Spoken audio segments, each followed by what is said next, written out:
E a tua palavra nos diz, Pai, que o Senhor nos escolheu, o Senhor nos chamou, o Senhor nos remiu, nos chamou pelo nosso nome. E nós somos propriedade exclusiva do Senhor. Pai, nessa noite eu te peço que o Senhor ministre aos nossos corações, que o Senhor se revele a nós, Pai, de uma forma especial, que o Senhor se revele a nós de uma forma particular, que o Teu poder, Senhor, venha se manifestar, Senhor, nas nossas vidas nesse momento, nessa terça-feira. Pai, em nós que estamos aqui, nas pessoas que estão acompanhando pela internet, que o Senhor possa, Deus, mover, Pai, a Tua nuvem de glória onde estiver um coração sedento pela Tua palavra. Que o Senhor, Deus, venha manifestar, Pai, a Tua boa, a Tua agradável, a Tua perfeita vontade. Alinha-nos, Senhor, com o Teu propósito, Deus. Alinha-nos, Senhor, com o Teu propósito. É o que nós te clamamos, Senhor, é o que nós te pedimos, em nome do Teu Filho amado Jesus. Amém? Amém? Amém, igreja? Glória a Deus. Você pode sentar alguns minutinhos. Deus é bom, aleluia.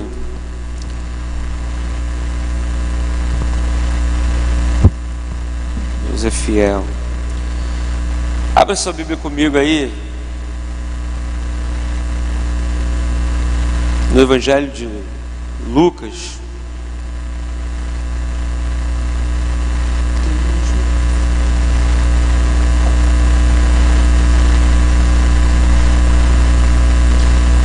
Evangelho de Lucas, capítulo de número 7.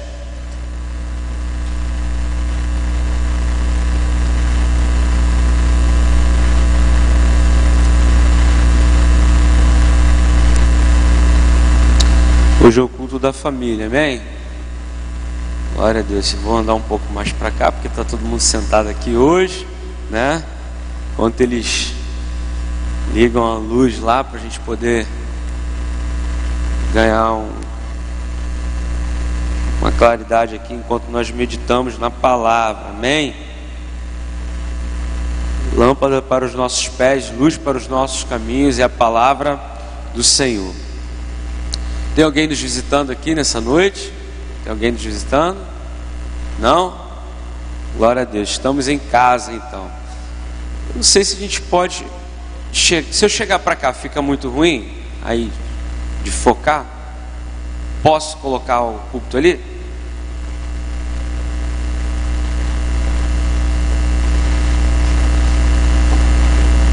Aleluia. Agora ficou melhor, né? Senão os irmãos iam ficar assim, né? E eu ia ficar assim, né? Glória a Deus. Pergunta para quem está do seu lado assim: qual é a sua expectativa hoje? Qual a sua expectativa? O que você veio buscar aqui nessa noite? O que você veio entregar ao Senhor aqui nessa noite? Porque quando nós falamos de culto, a gente entende que existe um a ser adorado, existe um a ser glorificado, existe um que merece a nossa honra, e essa pessoa é o nosso Senhor e Salvador Jesus Cristo. Nessa noite nós estamos aqui como família, e nós temos aprendido como família a caminharmos em unidade. E eu sei que cada um de nós carregamos dentro do nosso coração expectativas em todas as áreas da nossa vida. E uma das áreas principais é a nossa família. Sim ou não? A família é algo que saiu do coração de Deus, é algo que realmente é um projeto de Deus, e eu tenho certeza que enquanto você está aqui, o Senhor, Ele estará ministrando ao seu coração uma palavra que vem do trono do Senhor. Eu não sei como foi o seu dia hoje, eu não sei o que você passou, não sei que horas você acordou, que você levantou, mas uma coisa eu sei: o mesmo Jesus que te encontrou no dia em que você o conheceu, é o mesmo Jesus que se revela hoje. A palavra diz que Ele é o mesmo ontem, Ele é o mesmo hoje e Ele é o mesmo eternamente. Eu quero te convidar a você a acompanhar comigo esse texto que fala sobre o filho da viúva de Naim. O filho da viúva de Naim. Ao término da mensagem, nós estaremos fazendo o nosso ofertório. Eu quero aproveitar esse tempo que nós temos. Vou tentar ser breve, mas que o Senhor possa estar nos revelando a sua palavra nessa noite. E diz assim a palavra do Senhor: e aconteceu, fala comigo, aconteceu. Interessante que a maioria dos textos nos evangelhos, ele vai se iniciar assim, a grande maioria, partindo, chegando, aconteceu, né? Sempre dando uma ideia de continuidade. Vamos lá. E aconteceu pouco depois de ele à cidade chamada Naim. Diga comigo, Naim. E com ele iam muitos dos seus discípulos e uma grande multidão. Diga comigo, multidão. Aonde Jesus está sempre tem uma multidão. E quando chegou perto da porta da cidade, eis que levavam um defunto, filho único da sua mãe, que era viúva. E com ela ia uma grande multidão da cidade. E vendo-a, o Senhor moveu-se de íntima compaixão por ela e disse: não chores.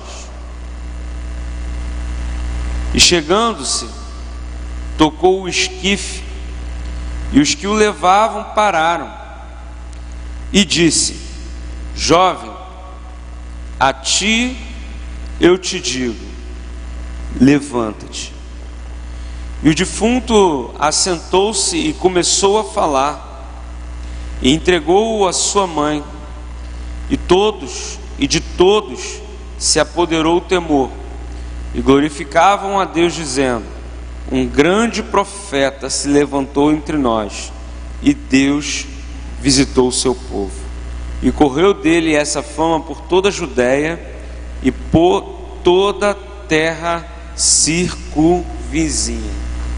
Pai, eu te agradeço, Senhor, nessa noite pela tua palavra, porque ela por si só já fala aos nossos corações. E enquanto nós estamos aqui, Senhor, nós pedimos que o teu Espírito possa discernir a tua palavra nos nossos corações, e que o Senhor, Pai, venha se revelar, que o Senhor venha trazer luz, Senhor, sobre os nossos caminhos nessa noite. É o que eu te peço, Senhor, é o que eu te agradeço, em nome de Jesus. A igreja diz amém. Queridos, esse é um texto assim que traz à nossa mente muitas reflexões. Muitas reflexões. Primeiro, que nós notamos aqui que há no título do texto já uma indagação. Por quê? A Bíblia fala que esse texto ele está se referindo ao filho de uma mulher. Até aí nada demais. Só que é interessante que o texto nos traz a conotação que essa mulher, ela não era uma mulher qualquer. Essa mulher era uma viúva. Fala comigo, viúva. E interessante que o título já nos conduz por um caminho a pensar que aquilo que parecia improvável na vida dessa mulher aconteceu. Quantos já ouviram falar aqui que um raio não cai duas vezes no mesmo lugar? Acho que a gente cresce ouvindo, né, esse ditado popular. Mas se você analisar esse texto, você vai perceber que foi exatamente o que aconteceu. A Bíblia diz que essa mulher, ela era uma viúva, e como se não bastasse ela ser uma viúva, né? Como se não bastasse todos os tipos de traumas, todos os tipos de desafios que se apresentavam a essa mulher nesse tempo, ela tinha agora um novo desafio. Por quê? Porque uma mulher sendo viúva, naturalmente naquele tempo ela já passaria por muitas dificuldades. Primeiro, naquela época não se existia, né, os nossos programas sociais aí que dá, né, um salário mínimo para as viúvas, que dá isso, daquilo outro, que tem, né, uma assistência. Não. Naquela época a mulher, ela era inteiramente dependente do seu marido. E quando o marido morria, era algo desastroso. Por quê? Porque essa mulher, ela ficava totalmente desamparada. Inclusive, quando o ministério diaconal ele é instituído, né, lá em Atos dos Apóstolos, das suas diretrizes principais era cuidar de quem? Das viúvas. Então, quando a gente lê esse texto, a gente começa a perceber que existe uma espécie de ligação. Interessante que esse texto, ele só está relatado aqui no Evangelho de Lucas. E Lucas, sendo médico, ele traz uma conotação bem específica. Por quê? Porque aquela mulher, ela passava por um processo trágico. Eu quero entender que do momento que ela perdeu seu marido até o momento que ela perdeu seu filho, não durou ali muito tempo. A Bíblia não diz isso, mas pelo título do texto, né, que a própria editora coloca, nos faz entender que, como se não bastasse todo o luto, toda a dor, toda a aflição que aquela mulher estava passando, agora ela tem que enfrentar um novo desafio ainda pior. Por quê, Patrícia? Porque naturalmente a mulher naquele tempo que gerava, que dava à luz, que tinha filhos, era considerada uma mulher abençoada. Tanto é que não gerar era sinônimo de maldição. Tanto é que todas as mulheres na Bíblia, principalmente no Antigo Testamento, quando nós vemos que elas não geravam, aquilo trazia sobre ela uma frustração muito maior. Por quê? Porque era como se ela tivesse sido esquecida por Deus. Só que o texto, se você ler aqui no capítulo 7, a partir do versículo 1, Lucas ele está trazendo uma história de grande vitória. Por quê? Porque nesse momento o centurião de Cafarnaum, ele chega até Jesus, ele apresenta a sua causa, ele apresenta a sua necessidade, ele apresenta ali a sua expectativa, e a Bíblia diz que esse servo, o servo do centurião, ele é curado. Só que o texto nos faz entender que Jesus está saindo desse acontecimento de glória, esse acontecimento de milagre. Ele está atravessando uma cidade, ele está se dirigindo. Imagina que os discípulos nesse momento estavam festejando, se alegrando. O homem estava praticamente morto e foi curado. E quando eles estão entrando em Naim, eles dão de cara com uma caravana que não trazia alegria. A Bíblia diz que pouco depois de eles, a cidade chamada Naim, iam com ele muitos dos seus discípulos e uma grande multidão. E essa multidão era uma multidão que trazia uma boa nova, trazia uma boa notícia, trazia uma notícia de alegria. Mas essa multidão se encontra com uma outra multidão. A multidão que trazia a tristeza, a multidão que trazia a desesperança, a multidão que trazia um relato negativo da vida de uma mulher. Imagina o comentário ali no meio da vizinhança: meu Deus, o que está acontecendo com essa mulher? Só pode ser uma maldição. Como se não bastasse ter perdido o seu filho, o seu esposo, ela também perdeu agora o seu filho. O que vai ser dessa mulher? E interessante, querido, que o título, o significado do nome Naim significa aquilo que é belo. aquilo que tem beleza, aquilo que tem formosura. Mas como dizer que é belo, como dizer que é formoso, se o que existe no momento é morte dentro? Olha, eu quero te perguntar, como anda o retrato da sua família? Como anda o retrato da sua casa?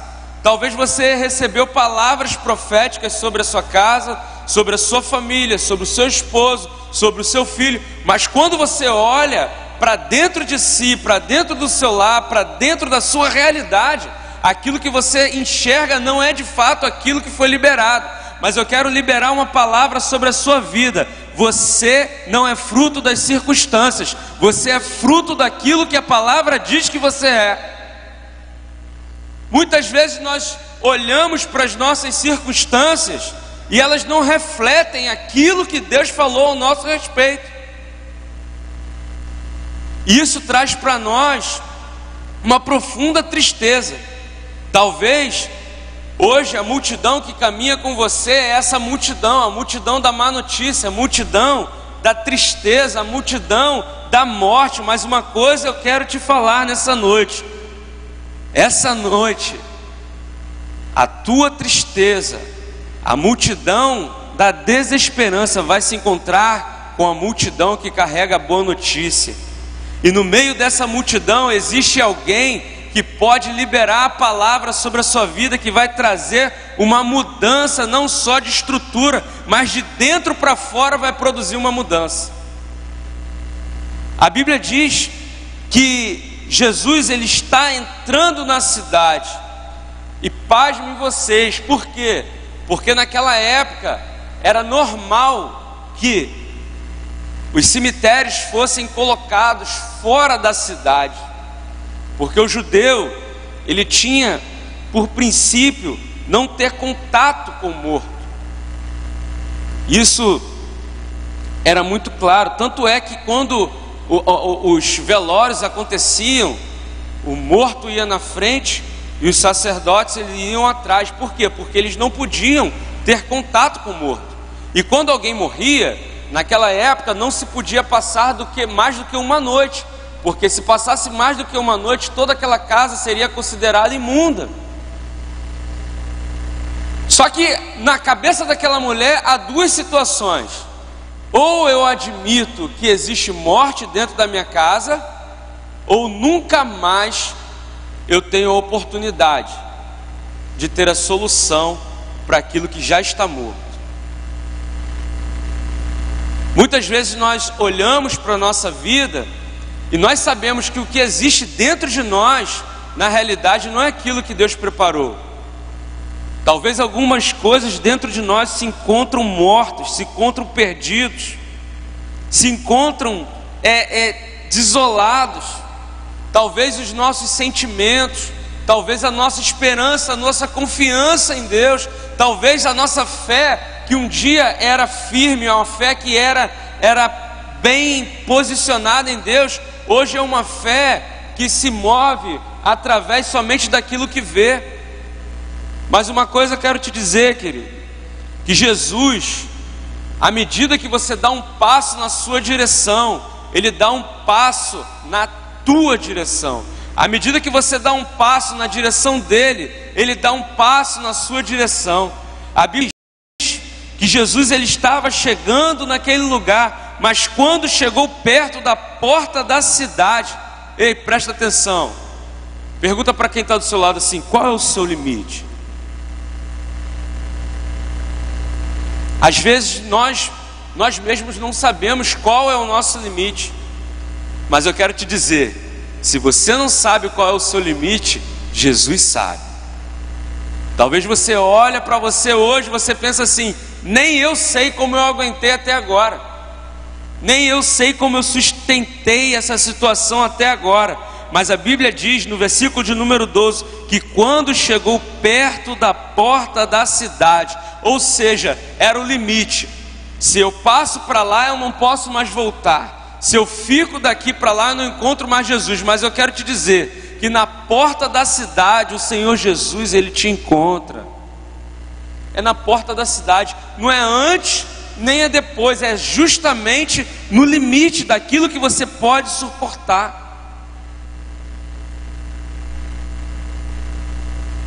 Talvez você possa pensar nessa noite e se perguntar: Senhor, eu não aguento mais.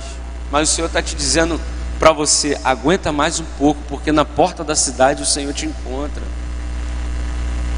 Senhor, eu não aguento mais essa situação, não aguento mais essa situação de desemprego, não aguento mais essa situação de morte, não aguento mais essa situação de drogas na minha família, eu não estou mais aguentando. A Bíblia está dizendo para você: continue caminhando em direção à porta da cidade, porque é na porta da cidade que o Senhor te encontrará.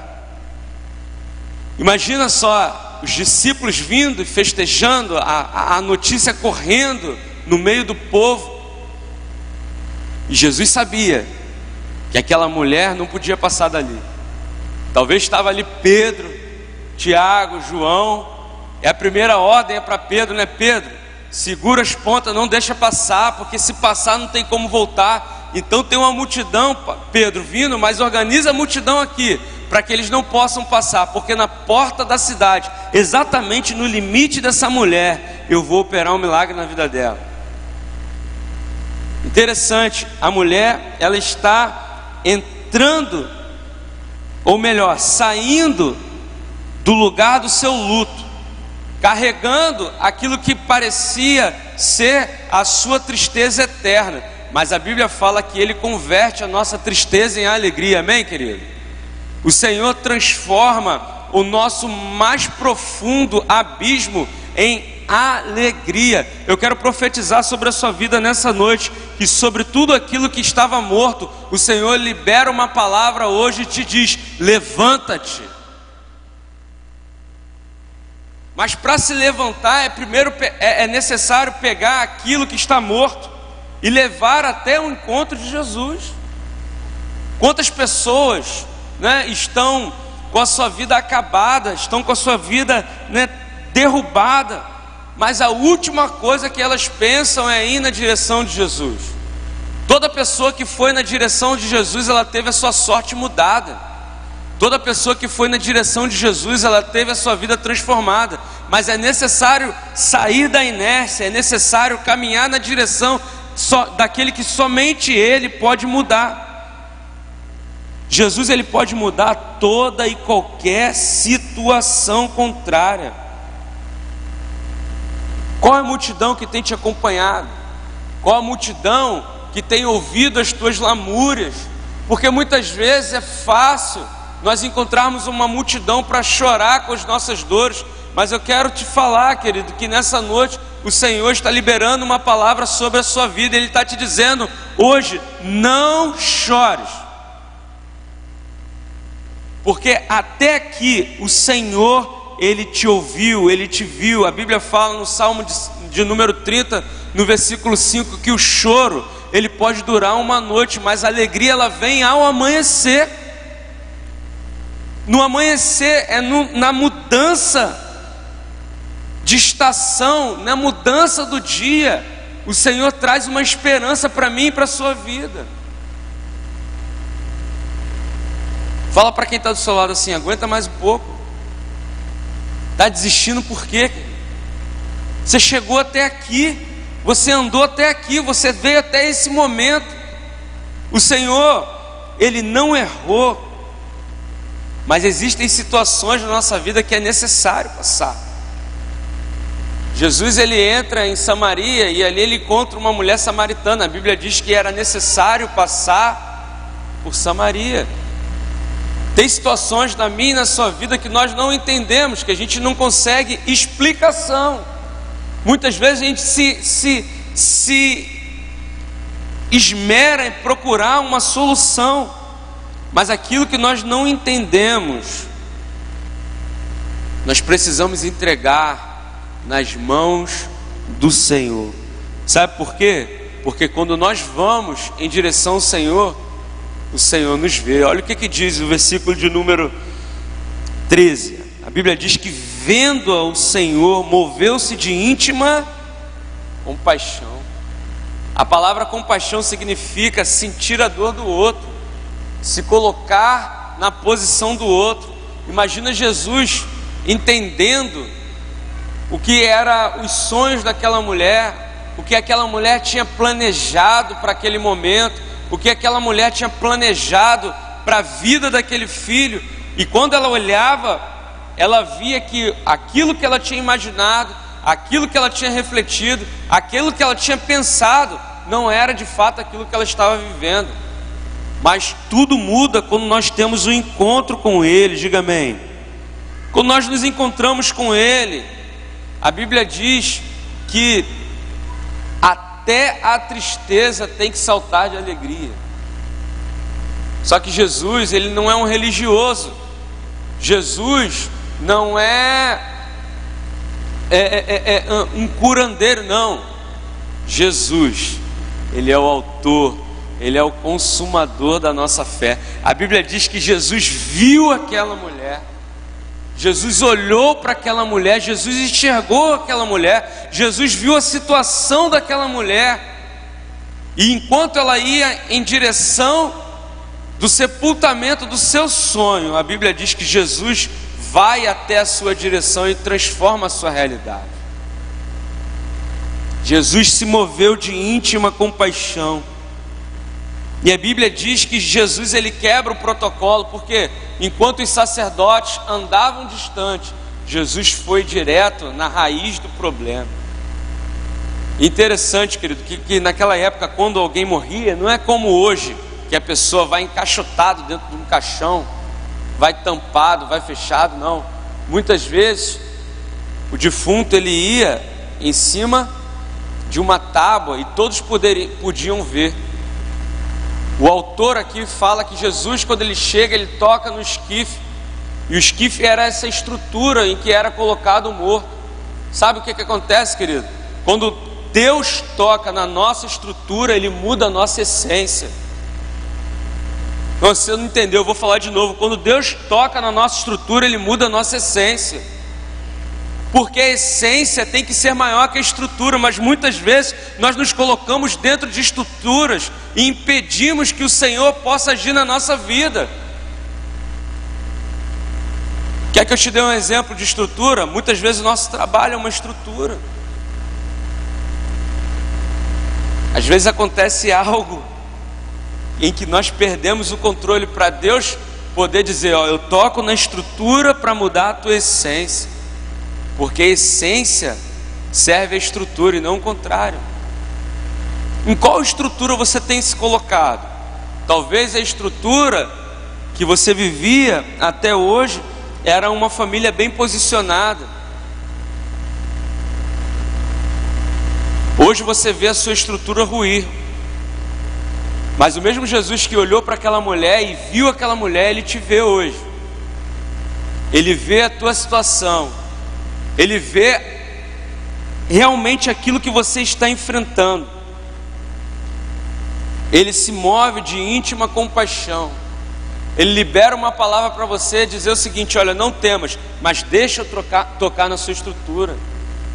Deixa eu tocar naquilo que a religião não pode tocar, porque o sacerdote ele andava distante, mas Jesus foi direto aonde estava o menino para tocar na estrutura. E quando ele toca naquele lugar, a Bíblia diz que todos os que estavam levando aquele menino pararam. Quando Jesus nos toca, a decisão e a reação que nós temos que ter é parar para ouvir. Talvez você só está aqui nessa noite porque em algum momento a sua estrutura foi tocada. Mas eu quero te dizer, no momento que Ele toca na sua estrutura, Ele está produzindo uma mudança em você de dentro para fora. Muitas vezes a gente ouve uma palavra, externamente nada muda, mas internamente o Senhor está nos transicionando do lugar de luto para o lugar de alegria. A Bíblia diz que a fé vem pelo ouvir, e ouvir a palavra de Deus. Se você está aqui nessa noite, querido, eu quero declarar uma palavra para você: não chores Primeiro, Jesus toca na estrutura que carregava o problema, para depois ele liberar uma palavra sobre o problema. Quando Jesus toca naquela estrutura, ele libera uma palavra sobre o menino, dizendo: menino, a ti eu te digo, levanta-te. Levanta-te. Jesus, ele libera uma palavra, mas primeiro ele toca. Interessante que eu tenho lido, o Evangelho de Mateus durante esses dias, de uma forma completa, e na grande maioria das vezes, antes mesmo de Jesus falar alguma coisa, Jesus ele pegava e tocava. Sabe por quê, querido? Deus é um Deus de contato. Certa vez Jesus encontrou com um homem que era leproso, e ele chegou para Jesus e falou assim: Senhor, se o Senhor quiser, o Senhor pode me limpar. E a Bíblia diz que Jesus foi em direção a ele, tocou e disse: eu quero ser limpo. E aquele homem foi limpo. Muitas vezes, querido, para a gente ter uma mudança significativa na nossa vida, é necessário deixarmos ser tocados, deixarmos que o Senhor realmente mexa com a nossa estrutura, como na canção que nós cantamos aí há uns 3, 4 anos atrás: mexe com minhas feridas, muda minha estrutura. Mas o Senhor vai mudar é de dentro para fora. O que você tem guardado que o Senhor não pode tocar? Para Ele mudar a tua essência, Ele tem que tocar na tua estrutura. Para Ele mudar a sua forma de viver, a sua forma de enxergar a vida, a sua forma de conduzir aquilo que vocês têm vivido até hoje, Ele tem que tocar naquilo que muitas vezes tem sido protegido. A mulher que tinha o fluxo de sangue, a Bíblia diz que ela tinha uma estrutura, porque naturalmente aquela mulher deveria ser rica, porque a Bíblia diz que ela, havendo gastado tudo que tinha, nada se aproveitava. Antes ela ia de mal a pior, mas quando ela ouve que Jesus está passando no lugar, ela diz assim: olha, eu vou até onde Ele está, porque se tão somente eu tocar nas suas vestes, eu serei curada. Sabe o que ela estava dizendo? Eu não me importo mais com a minha estrutura.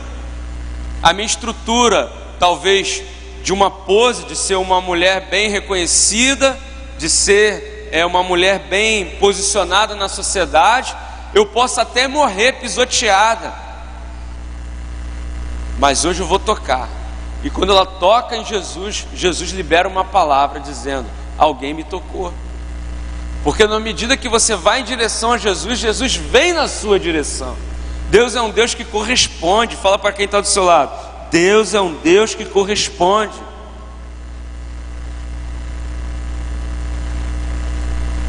À medida que nós damos um passo na sua direção, Ele dá 2 na nossa direção. Naquele dia, Jesus estava indo curar a filha de Jairo, e Ele libera uma palavra para Jairo, dizendo: Jairo, eu vou até a casa, até a sua casa. Mas no meio do caminho ele encontra aquela mulher, e aquela mulher faz Jesus parar a sua agenda. Por quê? Porque ela toca em Jesus.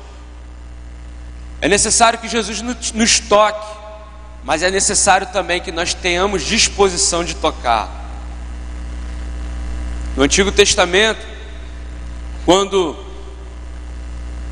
o povo está carregando a arca para adorar a Deus ali, quando o reinado de Davi estava sendo instituído, a Bíblia diz que naquele caminho um homem toca na arca e no mesmo instante ele morre. Uzá toca na arca e ele morre. Por quê? Existem toques e toques, querido. A mulher do fluxo de sangue, ela toca em Jesus e ela é curada. Qual tipo de toque você quer tocar ao Senhor nessa noite? Mas muitas vezes nós precisamos dizer para o Senhor: Senhor, eu estou aqui, pode mexer na minha estrutura, pode mexer na minha estrutura religiosa, pode mexer na minha estrutura, que não se dobra diante da tua presença, pode mexer na minha estrutura, Senhor, porque se o Senhor mexer na minha estrutura, eu tenho certeza que a minha realidade vai ser transformada. E a Bíblia diz que quando Jesus tocou ele liberou uma palavra, esse jovem se levantou, e no mesmo momento, o defunto assentou-se e começou a falar. Existem áreas que estão mortas na nossa vida, mas quando Jesus toca, elas começam a profetizar e testemunhar daquilo que o Senhor fez. Se o Senhor pode mudar a história daquela mulher, Ele pode mudar também a nossa história, amém, querido? Ele pode mudar a história da nossa família, Ele pode mudar a história do seu esposo, da sua esposa, dos seus filhos, porque não há nada impossível ao Senhor. Mas assim como Ele liberou a palavra, aquele pai, Ele perguntou: se você pode crer, tudo é possível ao que crê. Mas sabe o que é necessário? Pegar tudo aquilo que está morto e colocar do lado de fora. Colocar do lado de fora. Aquela mulher teve a disposição de pegar aquilo que estava morto dentro de casa e colocar do lado de fora. Será que nessa noite você pode fazer o mesmo? Será que nessa noite você pode liberar aquilo que já está morto na sua vida para que Jesus possa tocar? Será que você pode liberar aquilo que já não produz mais nada dentro de você, para você somente a morte, para que Jesus possa transformar? Talvez você foi criado para ser Naim, de verdade, belo, aquilo que transmite beleza, mas hoje é morte. Mas eu quero te dizer, nessa noite o Senhor te diz: não chores. Ele te diz: levanta-te. Ele te toca, Ele te transforma. Amém, queridos? O que está morto na sua vida? O que está morto na sua família? O que está morto na sua casa? O que está morto na sua relação com Deus? O que está morto? O que está morto dentro de você que só você sabe? É necessário que todo aquele que se aproxima de Deus, primeiro creia que Ele existe, e segundo, que Ele é galardoador daqueles que o buscam, porque sem fé é impossível agradar a Deus. Sem fé é impossível agradar a Deus. Se coloque de pé nessa noite.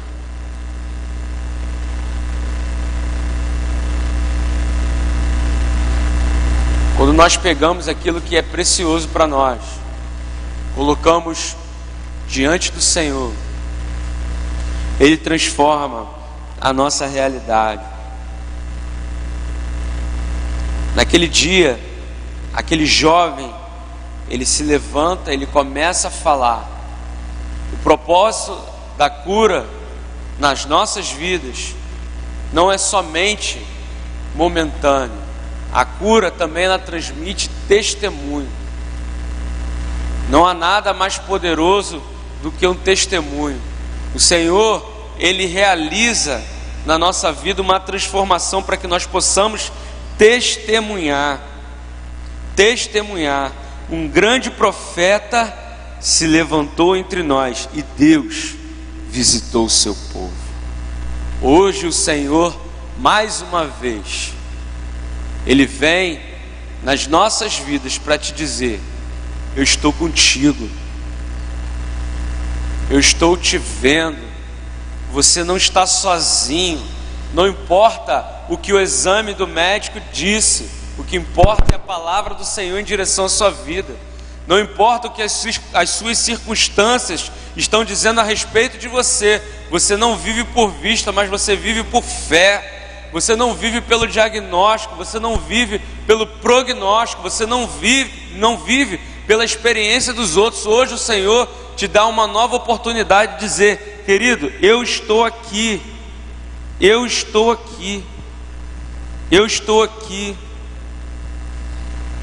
Um grande profeta se levantou entre nós e Deus visitou o seu povo, e correu dele essa fama por toda a Judéia e por toda a terra circunvizinha.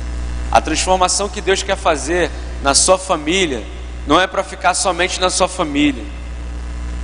mas é para que o nome dele seja glorificado através da sua vida, para que o nome dele seja exaltado através da sua família. A sua família é um projeto de Deus. Você pode declarar isso? A minha família é um projeto de Deus.